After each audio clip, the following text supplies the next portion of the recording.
Good morning and welcome to Lieutenant Commander J.R. Glapohkpa Chesson talk show on this beautiful Thursday morning, November the 2nd, 2023. Let's take a moment and pray for the many people that are dying in our world today because of the senseless wars that are going on in the Ukraine and in Israel. Let's take a few seconds to remember and respect our dead.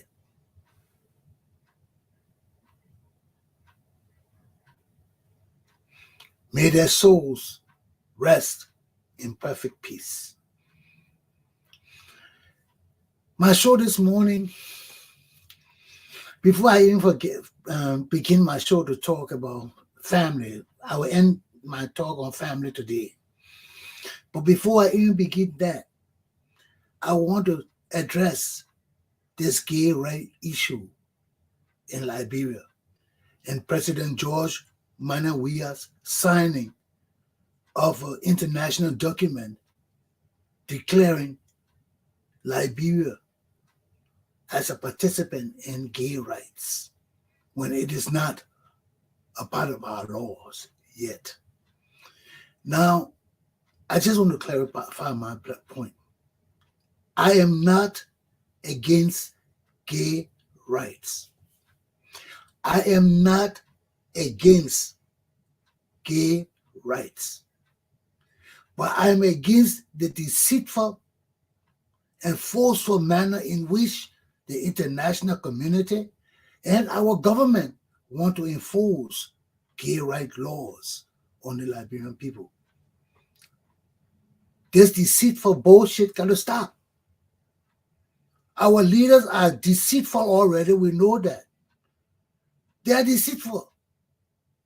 Then the international community forces them to be even more deceptive in their behaviors and leadership of our people. That's not right. That's not right. If George Weah them are gay and they want to promote gay pride and gay rights in Liberia, first of all, they need to set the standard for us to appreciate what they want to do. And what are some of the standards? One, let these prominent government officials who are gay come out of the closet. Let them come out and tell us they are gay.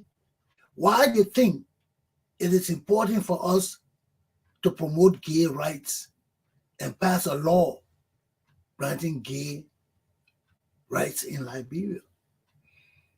None of them coming on and do it.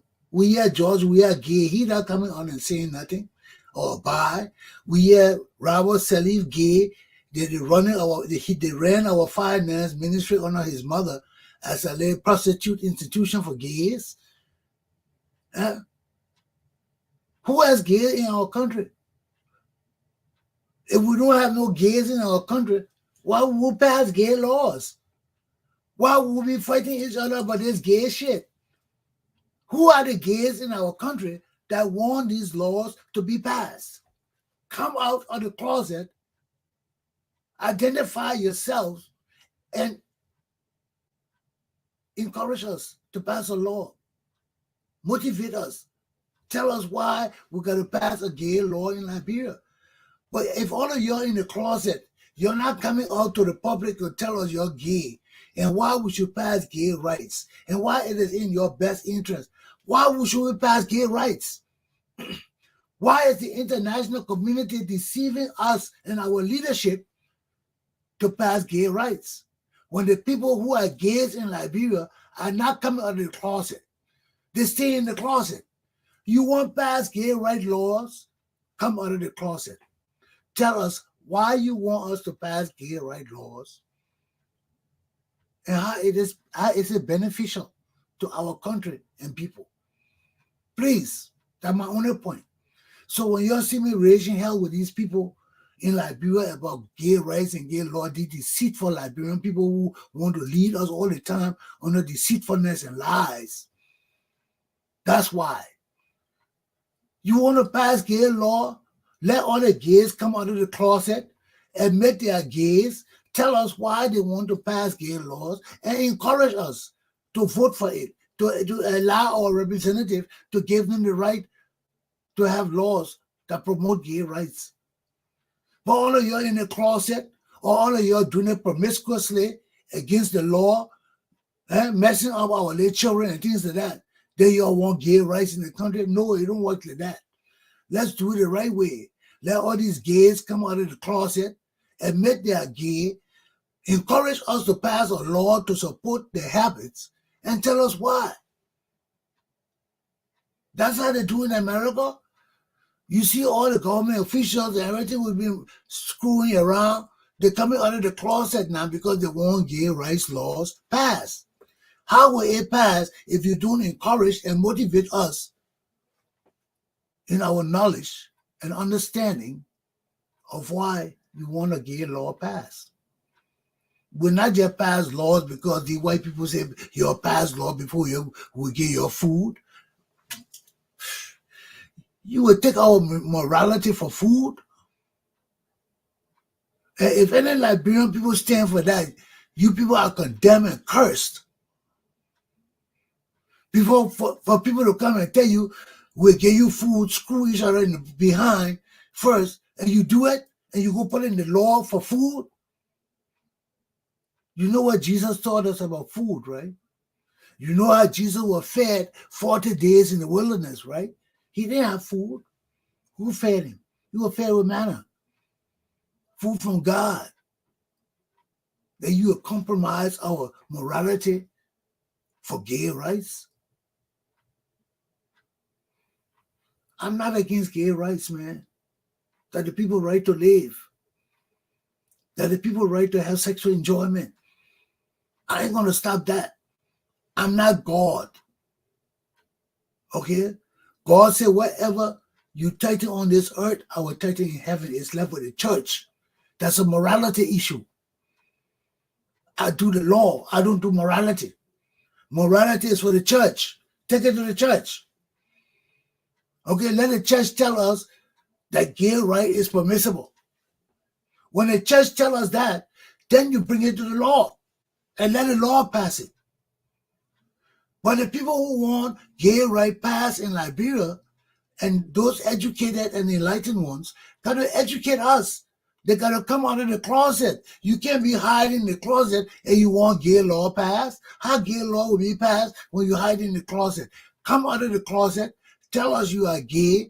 Tell us why you think or why you demand that we pass gay rights as part of our laws. And let us deal with that. Okay? Let the government protect you with your gay rights and fighting for your rights. That's part of human rights. That's part of Liberian rights. You got a right to fight for it. But let's do it the right way and don't deceive us.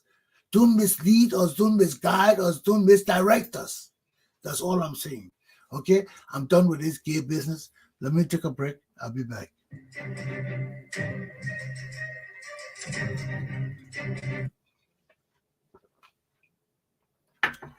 Okay, let's return to my final lesson on the family. You know, yesterday I told you about the 2 counts of family we have. I've been doing that for 2 days now. And this is the final day I'm going to deal with this family issue. I told you that we got 2 counts of family. We got the indigenous family and we got the Western family. Our indigenous family functions on a different level. Okay? We know you have the father, the children, but they are a polygamous group of people. They have many wives, and all their wives come under the law of the traditional laws of Liberia and how they function and everything. In the olden days, the chiefdoms said, well, through inheritance. When you're part chief, you become chief.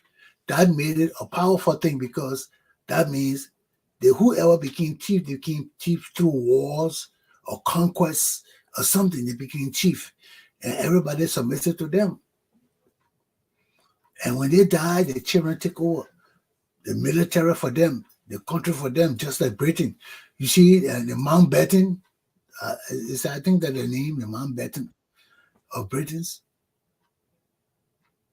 they got their own connection, their own family relationship and stuff.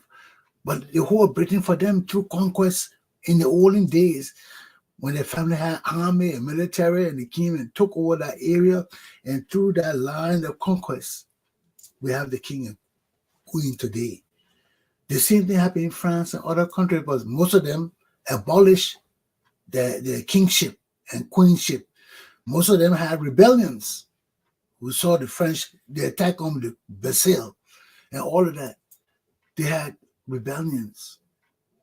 So all these things cause the people to rise up against the monarchies and abolish them in most countries.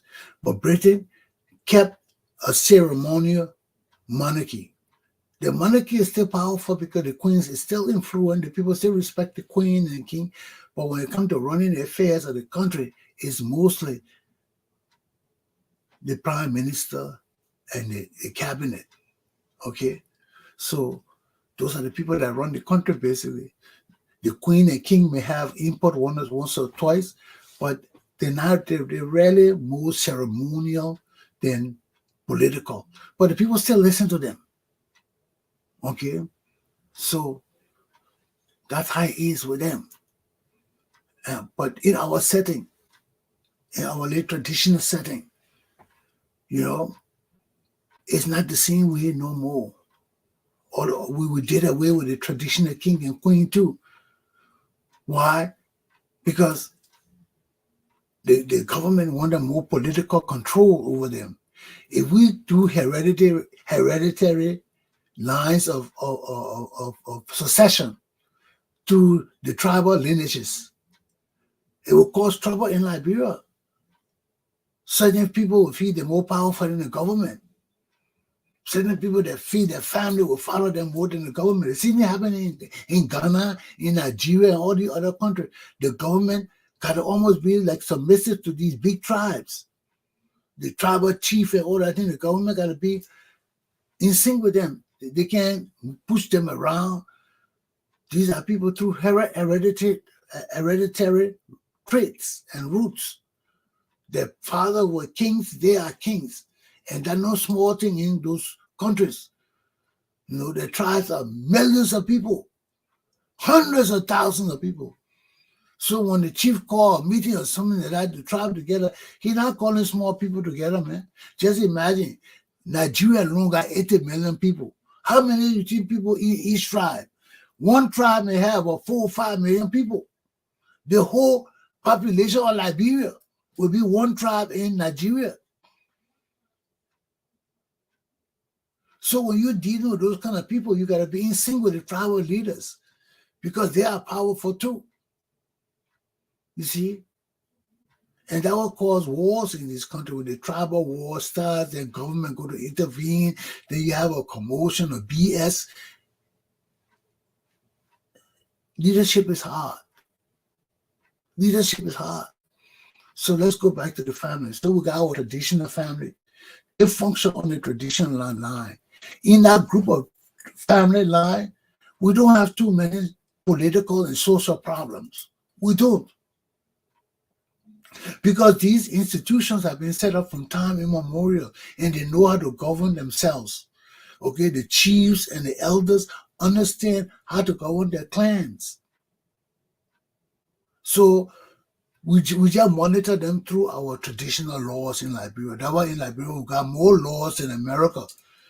America does not have traditional laws and all that. We incorporate those in our laws because you need a lawyer to go up there sometime who understand the tribal context of our social living and go up there and listen to the complaints, sit with the chiefs. When I was a lawyer in Liberia, that's what I did most of the time. When I worked at the Department of the Ministry of Finance, that's what I did. All my men under me, when they had tribal issues in the villages, they would come to me and say, "Oh, the chief, we want you to come up there and solve the problem for us." I would go up there. All the chiefs that knew me as the young liar. That the young lawyer, they used to call me young liar. The young liar is here. The young liar is here. The young liar, yeah, come on. And believe it or not, if you ever been to a traditional village meeting, that's how it was with me. I get to the village, all the people, the town council sitting in a circle. They got a chair there for me in the middle to sit down in the middle. I'm the judge. The chief sitting on one side with his group, everybody sitting facing the chief, my chair in the middle. I'm facing everybody. Then they will start going to the issue. The girl will bring her complaint. The chief will open the meeting first, introduce me to everybody. I said, this is a young liar. He come to hear the case for this girl, hear her side of the story. Because most of the time, the women, I used to go there for women. Most of the women used to come to me, Chief, I got a problem up country in my village. They want, my husband want to do this to me, want to take my property. So can you come and help me? So I would get up and go up country. And I get there, man, everybody sitting in a circle. The chair there for me. I go and sit down. The chief introduced me to the villagers, everybody, the council, and all the villagers standing in the back looking. They're not going far. They're sitting there watching. He introduced all of them. Then he would come to the case would start. The girl is a complainant, just a court case. The same format. The girl would ask, come and bring her complaint. The boy would talk. Then they would leave it to the elder council. I would talk as a lawyer, and they would listen to me because I'm supposed to be the lawyer for both of them now. Even though she brought me, I'm the Western lawyer. I'm the man that has the authority of the law of Liberia, that knows the authority of the law of Liberia. So they want to listen to me to hear what the law say before the chiefs and elders make the decision. They got to make the decision. They're the court. So they will listen to me. I will tell them, I say, look, and let me tell you something, my people. Everything we do not in the law books. Everything you learn not in the law books. That way you need people to teach you. You need experience. Experience comes from things that are not in the book. Yeah, the book says you should sit down and make a decision on issue of the tribes. That's all the book will tell you. But the book will not tell you, you got to sit with the elders. You got to respect them. You got to know that they are the authority in that area, not the court. Even though you are a lawyer, you're not going there as a lawyer in the court of judicial prudence. No, you go in there in the court of traditional law. And in a court of traditional law, you got to know who comes in power. It's the chiefs and the elders. So I'm just saying all of this to say that this is a different context. And this context is minute in our setting. Why? Because our country is governed by Western laws.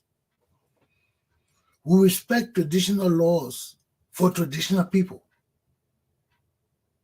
But when you attain a certain level of education in Liberia, a certain level of enlightenment of the law and your societal living, you know that, yes, we have our traditional society, but the law that governs our country is the Western laws.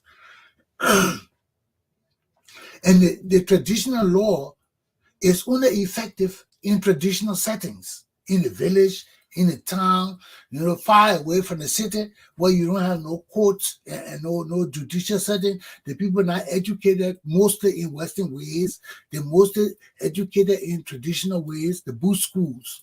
Okay, so they don't have any understanding of Western functionalities of government, of governing. Okay, those are the people that use the bush schools and in the traditional setting. But once Liberian people are introduced into enlightenment, into nationhood, into patriotism and loyalty, and all these virtues that make up our westernized Liberian society, they are removed from the tribal setting because they understand that the tribal setting is minute in our legal system. It's minuscule. Okay?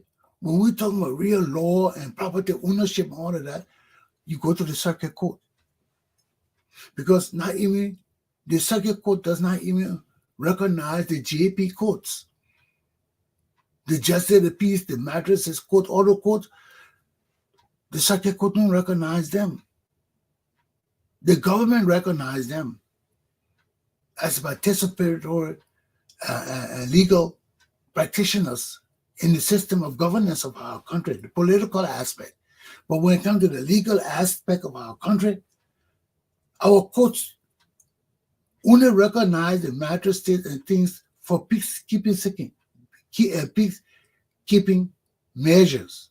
When it comes to real legal measures, when all the documents come from the magistrate or justice of the peace court to the Supreme Court, to the circuit court, not even Supreme Court. We've got two courts in Liberia. We have the circuit and we have the Supreme. All cases are held in the circuit court, that the lower court. Okay? When you appeal from there, you appeal to the Supreme Court. You can either appeal to the Supreme Court justice in session or something, but are still appealing to the Supreme Court. Okay, so there are only two courts in Liberia. Okay, the magistrate and all the other courts here, they exist, but they are not real legal courts of law. They are courts of peace. They are part of our court systems, but they're not actual courts of records. Okay, what will bring documents and things. Those courts there, magistrate court, justice of the peace court, they got time for documents. You know, maybe one clerk would just keep the record to have something to send up to the circuit court if you appeal from the JP court. When you appeal from the JP court, the JP, the magistrate court, when you appeal from those court, everything you're saying in the court dead. Everything you're talking in the JP court, you can be there for days talking. Once you appeal from that court to the circuit court, all the cases, everything you're talking there, dead. All the circuit court want is the record.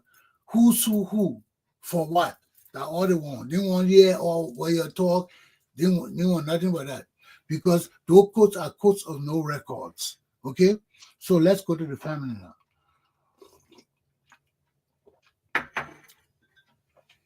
In the westernized structure of our familyhood, that's where we got these convoluted confusions. Inside child, outside child, who own property, what property you own, whether you legitimate, you legitimize, all these legal terminologies and things come into our westernized way of living. Okay? When you have children, I don't know about our street fathers. I told you, our street father, that those people just come together for sex. And whether it's a blessing or mistake, they have children. They are still your responsibilities. And this is where we found most of the deadbeat dads. And the mothers are held responsible to take care of the children by themselves. And many times, how do you deal with these mothers, man? How do you teach these mothers? I want to reach out to these mothers, but it's hard to reach out to some of these mothers because some of them are bitter. Some of them are hurt. Some of them are suffering, fighting to maintain these children. They don't want to hear my logic. If I'm not giving them money, if I'm not helping them with their children, then they don't want to hear from me. And I don't feel responsible to talk to them if I'm not giving them help financially or some kind of help they need. So you see, that's a different separate group in our whole society, man. Our motherless and fatherless children. Children who just father has children by the mother and they don't attend to the mothers. And some mothers are just like that. They have children, they go adopt the children on the father's step and gone. They ain't coming back. How do you deal with that? How do you reconcile that? You see, and these are some of the ills in our societies that only the law can resolve. Because if you love into a man and you all just come together for sex, and you're a young girl, you just want to have a good time with this man, you don't use protection. Okay? We're not talking about the sexually transmitted disease you may get. We're talking about pregnancy. Okay? You don't use protection. You get pregnant, you go home, you wake up, you pregnant. Who is responsible for that child? You come back to that man, you say that your child, the man, he might or might not own responsibility, depending on how deep your relationship. I told you everything is relationship. Same relationship. It depends on how profound or deep your relationship is, that boyfriend way is, before you will consider even accepting that child. You all know most of the men will say that I'm my child. Go to the other men you be sleeping with. They do that. What a mother would do. Even you go to court, you got to prove that you had a relationship with this man. If there's no record that you had a relationship with him, you just met in the secret and did your thing, you have no suit against this man. He will go to court and say, I never slept with this woman. Even if you slept with her, he would say, Joe, David, all of us slept with her. He called people names, his boys. Who slept with you too? That's the disadvantage of having children on the outside without being in marriage. You remember what they say to us? A married woman can never have a bastard. Whether you sleep outside or not. If your husband don't divorce you or catch you or bring it to the law and he accepts it, that's a child. That's a child. Okay?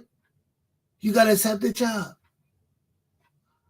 So a bastard woman, a married woman cannot have bastard children.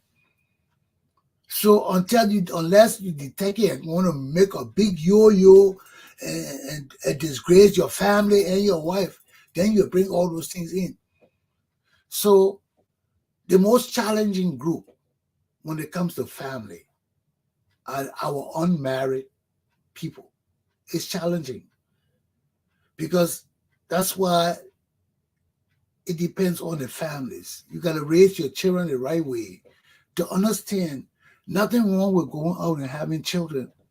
But if you have children out of wedlock, you will be held responsible to raise your children. Or you'll go through a lot of mess trying to get the father or the mother to take care of their share of the children. Okay, that's the only problem. But when we talk about married folks, let's talk about married folks now. Maybe one day, if you're interested in that, I'll do a special class on our street fathers and mothers, people who just meet for sex and have children. But for you mothers or you fathers who do have custody of your hostile children, you need to learn this. Okay? The father who's gone, he's gone. He may or may not have connection with his children. He may or may not come back to help you. But you are responsible for your children, and you need to hear this. Okay? So what will start? Let me tell you first. As a family, the father is always, under our Christian principles, the head of the family. In the olden days, it was Abraham that God reached to and talked to him. In the olden days, women were like Liberia. They were property of the men. Women had no say in anything except the man loved you or respected your knowledge and give you leeway to come in to talk and to intervene and to discuss issues of government and politics and even family. Women had no place in that. Women's jobs were just to do and not to say or act. Just do. Okay? You couldn't act to change things or act to be in governance or anything. Your job was to do what you were told to do. So that's how our world came out. Okay? And because of that, there's a dominance in the world. The father is responsible for the family. So until that changes, It is still the case, okay? Until a man and a woman come together and decide otherwise, that they will share the responsibility, that a man will respect the woman, that a man will allow the woman to control the house and the children too, along with him, and make decisions together. It will not happen. Our world is a dominated male world because of the strength of the man, the dominance of the man from time immemorial. Through God, when God called Abraham, he empowered Abraham. Okay? Abraham was all powerful. His wife had to listen to him. And if you read the Bible holds the male of the family responsible, the husband responsible, because it is tradition for the man to have always been in charge. Okay? God made Adam first. Okay? He didn't make Eve to come and dominate him or to control him or to share power with him. He made Eve because he felt Adam needed a companion, needed a friend, needed somebody who would care for him, love him, advise him, but not dominate him. If that were the case, God would have made Eve by herself. But he didn't make Eve by herself. He made Eve from the rib of Adam because he wanted her to be connected to him, to share responsibilities with him, to be his right hand woman, his rib. So he took that for him and made Eve. So that has been from time immemorial. God has given man the authority and told the man, you wear the hat in your house. You control your household. Everything that has to do with the survival of your home is upon your head. Okay? Eve never went out to hunt. She never went out to do nothing. She stayed home and cooked and cleaned and governed the family, protected the children. It was Adam. Then Esau and the other boy, Abel and Esau, that went out to do things. The Bible tell you that Esau was a hunter. He went out and hunted, but Abel was over his mother in the kitchen cooking, washing the dishes, being the mother of the child, holding her feet, brushing her feet, washing her feet. You know, he did work, but his work was not manly. His work was considered womanly because those were jobs for women. Working in the kitchen, working around your mother in the garden, working in the farm and all of that. He wasn't going out hunting and riding in the horse and learning how to protect the village and being a soldier and all of that. No, he was different. So you see, I'm doing all of this to bring into your minds that all your children are not alike. All the women you come together with, they are not alike. But you are still in control of your household. You control it. How you control it is your business. Whether through dominance, through cooperation, through enticement, through deception, that's your own. Society will look up to you. When we come to you, we want to hear from your wife. We want to hear from you. Because under the law, you are held responsible too. Okay? Although they say men come together as one and all of that, you are the driving force. You are the husband. That's why they call you husband. That's a responsibility. So let's go to the family now. Besides our strict fathers that do not have a home with wife and children, all of you with children need to understand one thing. When your children are babies, it's your duty to find security for them. It's your duty to find food for them. Everything you do for your child, the law revolves it around the need for the child, not your needs, the need for the child. Why? Because the child is innocent. For once they are born into this world, they have human rights, they have legal rights, they have constitutional rights as citizens of the Republic of Liberia. And that's why the government has an intervention in the family. So when your kids are born, they are entitled to parental protection, feeding, shelter, clothing. Those are the three basic protections of any society. So when your child is born, that's your responsibility. Even the outside father, for you mothers who are not married, let me tell you Liberian mothers right now, do not go to Liberian fathers for money. Do not go to their parents for money. Once the man acknowledges the fact that you are pregnant for him, or you have been dating that man for a while under common law, you're not married. He's just coming, banging it, eating it, sleeping with you, then going to work, and not coming back, going to his other girls. But you showed that child for him, and he got a certain amount of certainty that his child too. Go to the court and sue that man. Don't talk to him about child support if he doesn't want to talk about it. You can talk about it because it's good to talk about things before you take the next step.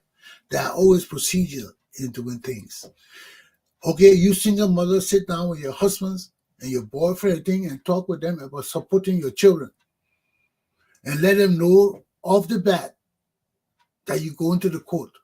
If they cannot set an amount for you every month, and it can't be $50. It can't be $60. Okay?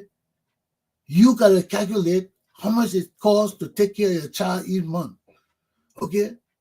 I don't know how the court in Liberia balances the exchange rate between dollars, American dollars, and Liberian dollars. But they will determine what is feasible for a single young mother with one child. And if you have two child, they will figure it out. If you have three child, they will figure it out. So you sit with your boyfriend who has a reasonable certainty that his child, and you tell him, don't worry about him having money or not. If you want your child to get the best treatment, you sit with him and you'll talk child support.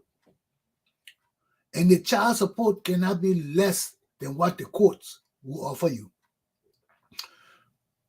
If you have more money, you have the right to help your boyfriend support your children. If you can do it by yourself, do it. Then don't get the court involved. But if you're a poor, common woman, you just slept with this guy, like Costa going around, sleeping with all this girl, he get baby, sitting down and say, look, Costa, how much you gonna give me for this child for you? If he say $50, you call the court, you ask the court, say, if somebody got child support, I got one child, what's the standard rate that the person's supposed to give for child support? The court will tell you, $100 a month.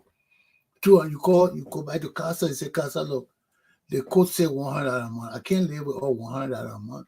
You got to raise it. Then he start talking, oh, you know, I'm poor. I got a radio station. I got the other child. I got my one child. I got CCTV. I got to buy CCTV for both of my house. I got to do this. Why are you talking? I said, okay, I will move $10 or $20. You agree to it? And if you agree to it, take a little paper. Because many Liberian women don't let it go to court. But you got to have something to show that they may agree to give you $90 or $80 a month and you agree to it. Take a small paper. Say, I, Henry Costa, agree to pay Mary for my child, Joe, $50 a month, $60 a month, and let him sign it. That's your ticket when you go to the court. Okay? If you really want to feel sorry for him with the court, because if you take him to court, the court will want him to pay the whole $100 bill, the whole $100 a month arrears. They will calculate everything from the day your child was born until now you took him to court. They will see how much he paid, how much he gave you, whether he gave you anything or not. And they will deduct all of that, and the court will make a final decision what he's supposed to pay. And God Almighty, he ain't pay, he going to jail. He going to jail, especially if he's not working and he doing nothing, he's just a bum, he going to jail. If he's working, the court can garnish his pay. The court can write a letter to his employer and tell the employer the court has decided that every month you're supposed to get $100 out of his pay, and they will send it to him.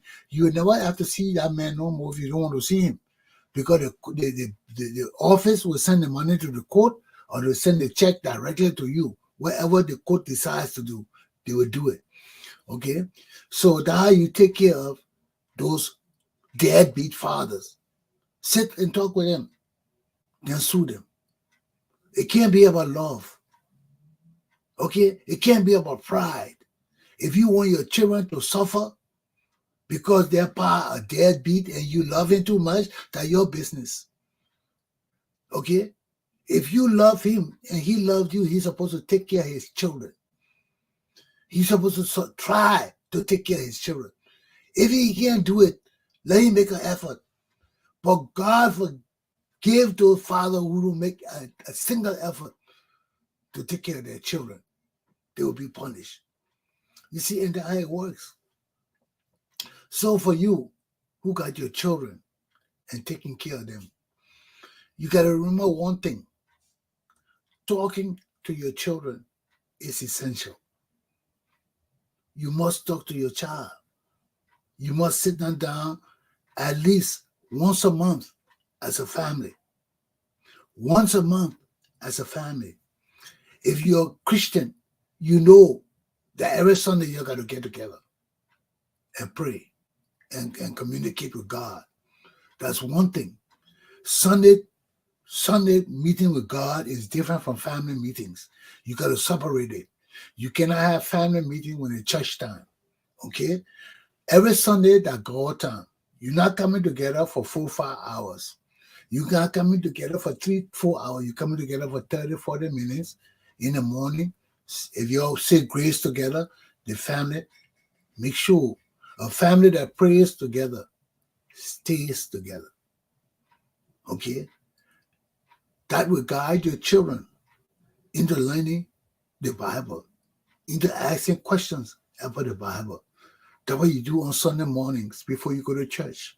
If church is 10 o'clock, 12 o'clock, you know you're not going to wake up 9 o'clock to go to church 10 o'clock. That's not what happened in my home. Every Sunday morning, by 7 o'clock, we're up, ready to pray and talk about church before going to church.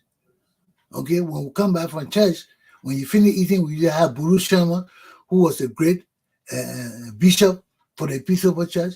Guru Sharma was our childhood bishop. Every Sunday, you get up, we preach our grace, we go to church, we come back. When we eat our lunch, after lunch, Guru Sharma coming to get his Sunday pocket cheese. Pastor Guru Sharma coming. And Buddha will come teach us about Jesus, about God. He part of the knowledge about Jesus. And he was a religious man in the community. He was raised that way. You know, we got people who raised with the Bible and the parents teach them the Bible and they become the Sunday school teachers for all of us. Buddha Shannon was our Sunday school teacher. That was when he became bishop of the Episcopal Church. I was so proud of him, you know, because this was a guy that grew up teaching us about Jesus, you know. But anyway, so you know you got to do these things. Through these things, your children learn about who their God is. That's the most important thing. You got to impress upon the minds of your children who their God is, so that they don't go in the street looking for God.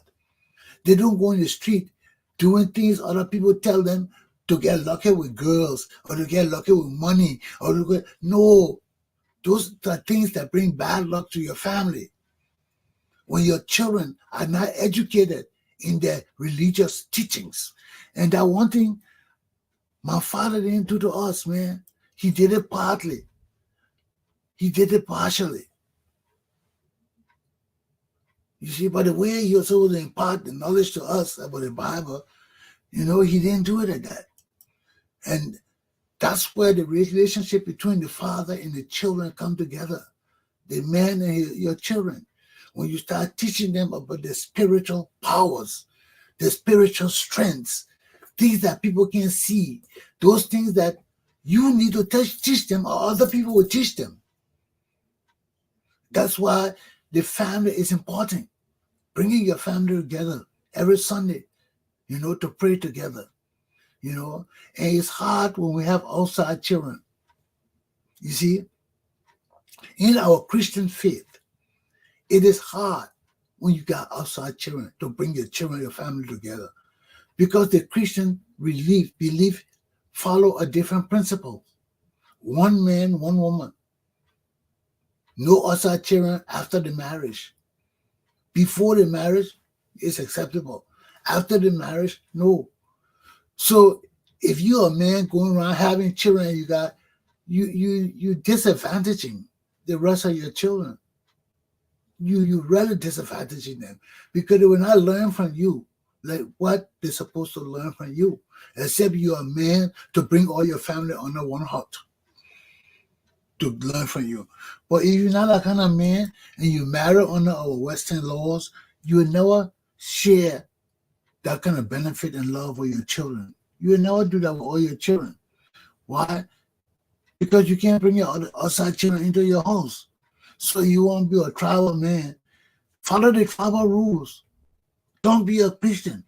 Have all the children you want to have. But if you're going to be a Christian, you can't bring all your children into the house if you have outside children. Okay? So that's the problem. So you're hurting your other children. You're disadvantaging your other children. How can you say to your children and you're not giving them the edification or the knowledge you're supposed to give them? That's the problem with outside children. You see? And that's what we talk about over and over. You're not helping those children. You're depriving those children of fatherhood. You're depriving them of the lessons you're supposed to teach them. Because every father is supposed to sit down with his children once a month. That's the political aspect now. Besides every Sunday church, if you're a Christian, once a month, you call all your children together and you sit with them, you'll have family meeting. And you'll talk about the family. What's going on in the family? What are the issues they're facing at home and at school? How we need to work together to solve the family issues. What are the family issues?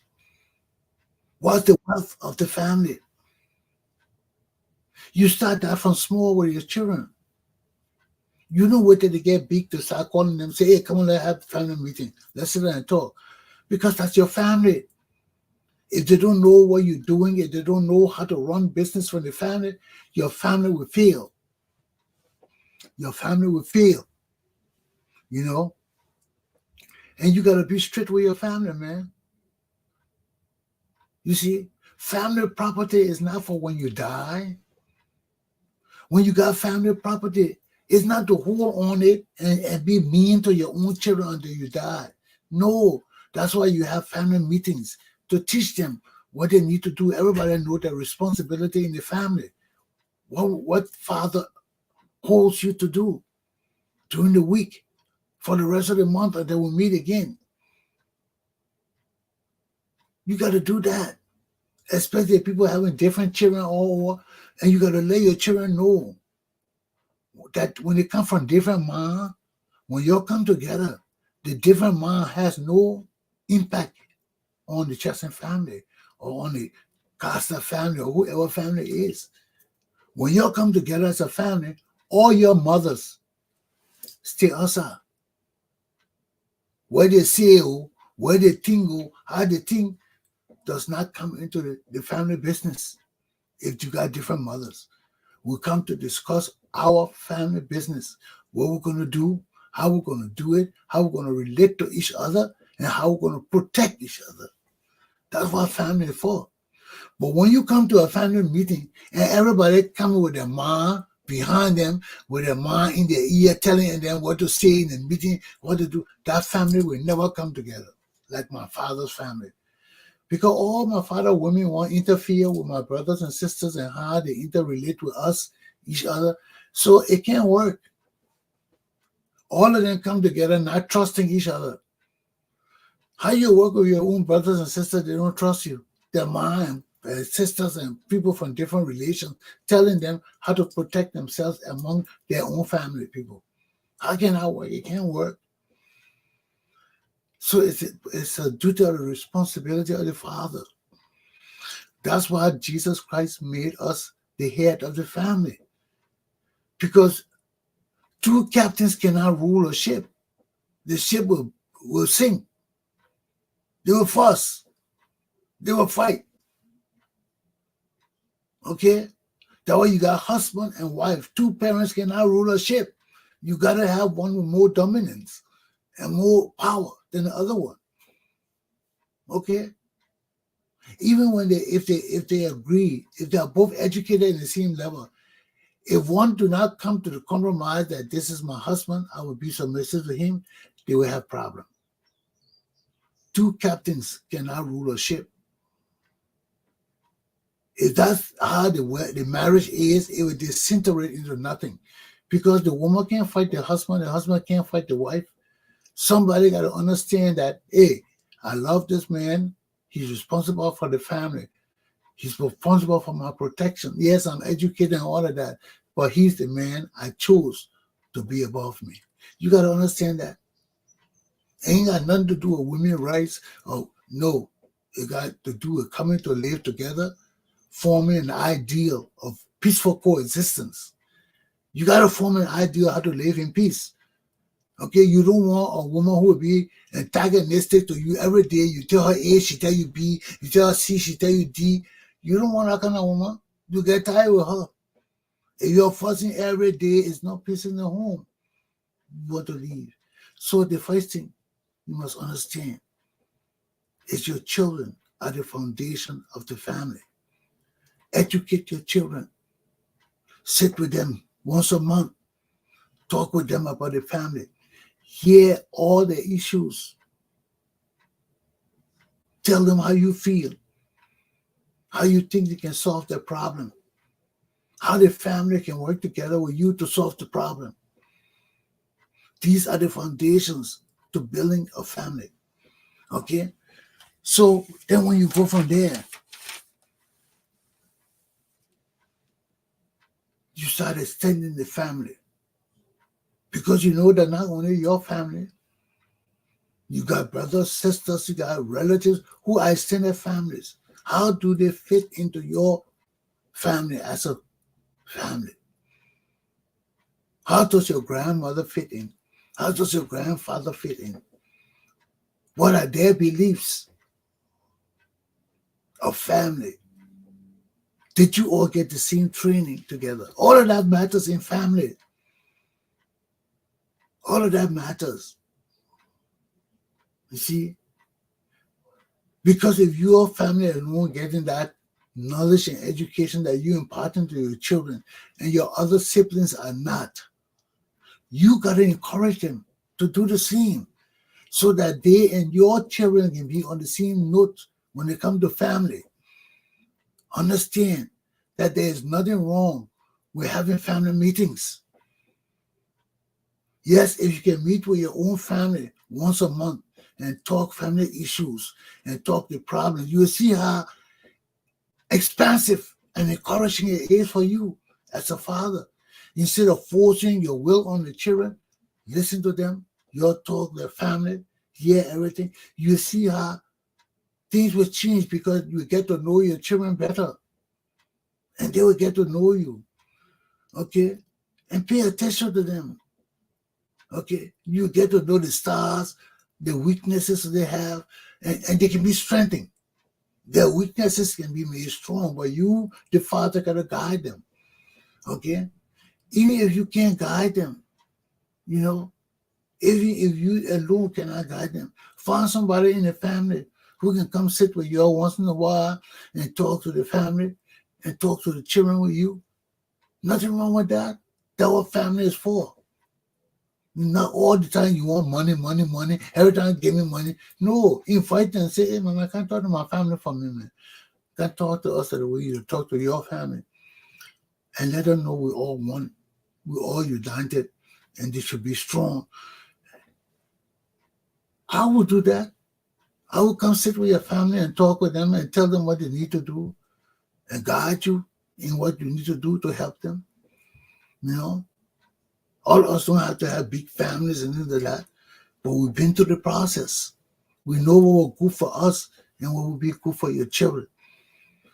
And the biggest thing that parents need to relate to with their children is to talk to your children.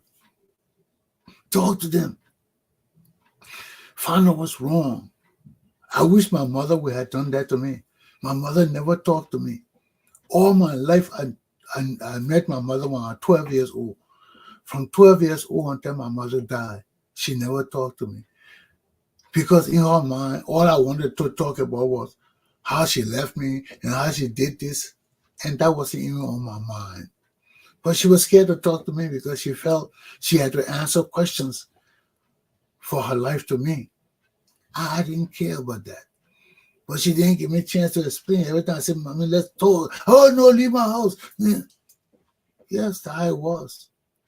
She didn't want to answer my questions. She didn't talk to me.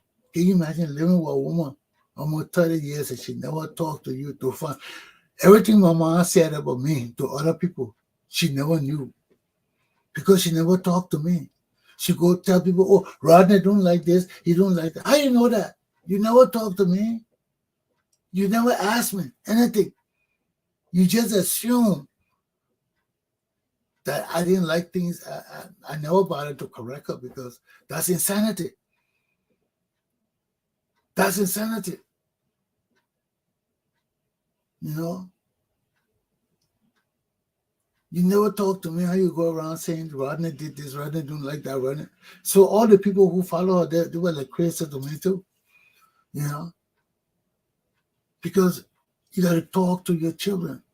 Don't assume. Don't assume. Talk to your children once a month. Okay? I'm not a sociologist to go through all the steps you need to go through to build your family. But I know one thing. Communicating is the key to everything. Let your children know how you feel. If you don't want them to do something, sit them down and tell them why. Don't lie to them. Don't lie to them. You know, that way me and my mother used to fuss too. Because my late baby brothers and sisters,